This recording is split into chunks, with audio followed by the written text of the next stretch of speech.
सरपंच पदाच्या आरक्षणाची सोडत गुरुवार होणार जाहीर।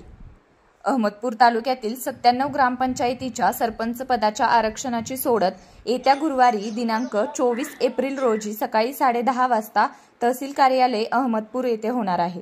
सरपंच पद हे आता थेट जनतेतून निवडले जात असल्यामुळे ग्रामपंचायत निवडणुकीमध्ये उत्सुकता वाढली आहे। गावोगावी अनेक जण सरपंच पदाचे इच्छुक आहेत। या इच्छुकांना त्या ग्रामपंचायतमध्ये असणाऱ्या आरक्षणाच्या नियमानुसार थेट सरपंच पद हे कोणत्या कॅटेगरीसाठी आरक्षित होते याकडे सर्वांचे लक्ष लागून राहिले आहे। येत्या गुरुवारी सकाळी 10:30 वाजता तहसील कार्यालयात ही सोडत होणार आहे।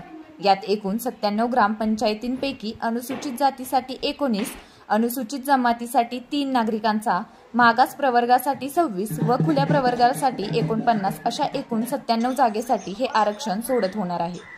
यासाठी तालुक्यातील ग्रामपंचायतीच्या निवडणुकीसंदर्भात इच्छुक राजकीय नेते, कार्यकर्ते यांनी या सोडतीसाठी उपस्थित राहावे असे आवाहन तहसील कार्यालयाच्या वतीने तहसीलदार उज्ज्वला पांगरकर यांनी केले आहे।